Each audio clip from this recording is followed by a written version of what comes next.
In the town of Daraga and the province of Albay in the Bicol region lays the most beautiful volcano in the Philippines, the Mayon volcano.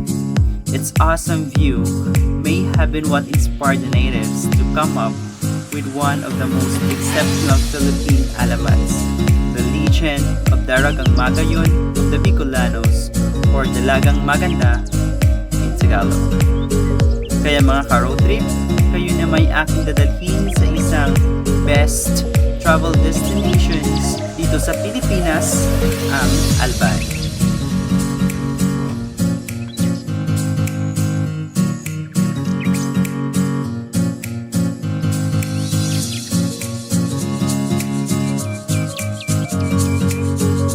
Hi netizens, hello world, this is Arturo Solahas and welcome to my great solo adventures in my homeland, the Philippines.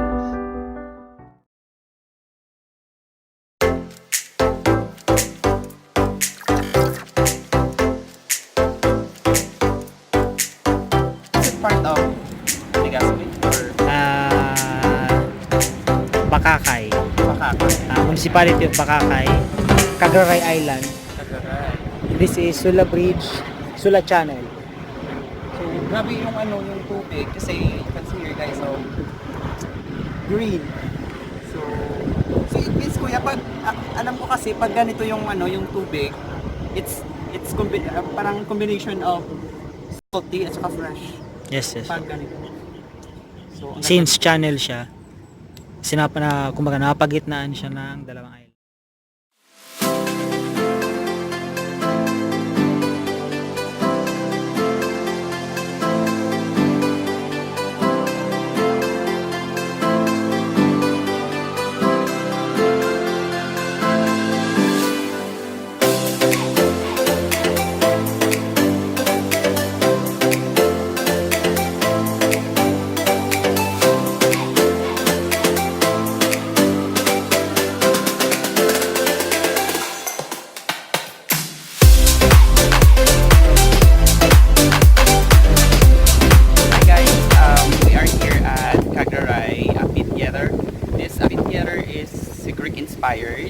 if you can see there is like beautiful scenery. You can see mountains and very awesome seas and beach. So this is my tour guide.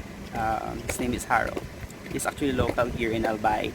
So yeah, it's very nice to know good friends, a tour organizer as well, and I just met some of new friends from Cebu. So they're taking pictures. So yeah, it's nice. Ay. Itibutan yung tour. Pinapartner. Concert ang mamaya. Patayin mo yan.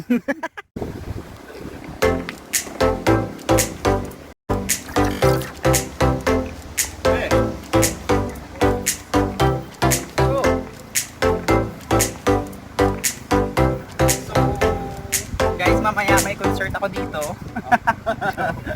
So, kuya, yung pangalan mo ulit? Jason Jason from Albay. Cebu. Tapos yung kasama si RR at saka si RK. Actually, nung pumunta kami ng Iloilo, may nakasabay kami doon na Ilonggo din from Bacolod. Isla Gigantes kayo? Yes.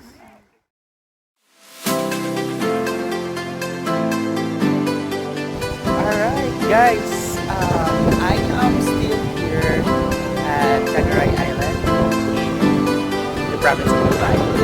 It's like 3 hours away from Legazpi City. I am actually on the top of the mountains of an island. You can see here the Stella Marie's chapel. It's a Catholic chapel. It's good for wedding.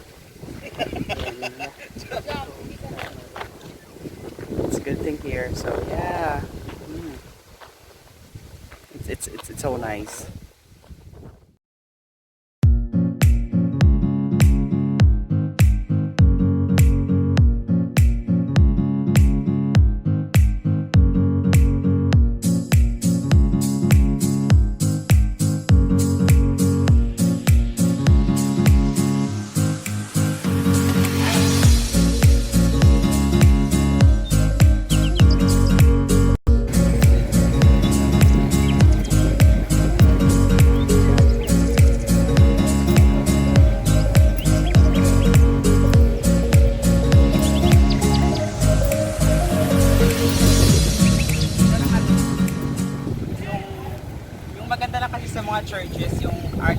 designs nila, di ba? Mga ilang taon na kaya to? What do you think? 100 years, ganun. More than 100, mga 200. 200 na. For example, yung sa Daraga Church, parang sa 246. 246 years. Gawa din yan sa lava rocks. Yung mga Albay na churches, usually ganun. Galing sa Mayon yung material. Ito yung ano niya, yung materials niya. Ano, lava yan. Talaga? Ginawang bricks, Ay, lava. So it's made up of lava. lava rocks. Most dito na mga... Alright, so I am here at Santo Domingo Church. Basically guys, I am not Catholic.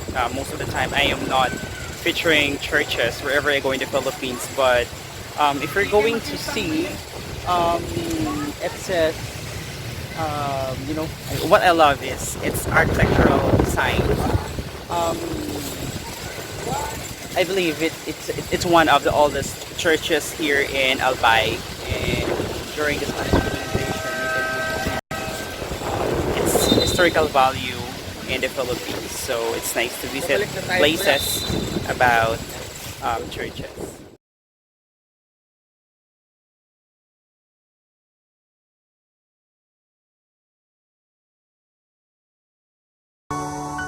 And what I have learned in this travel is that we should not depend our happiness to other people, because you yourself can give that happiness to yourself. And if I could teach people to be grateful and kind, that would be awesome. If I could teach people to accept each one of us and to just give love instead of hatred, if we could love each other every day, then that would be awesome. So guys, please don't forget to subscribe to my YouTube channel, and see you to my next travel adventures in my homeland, the Philippines.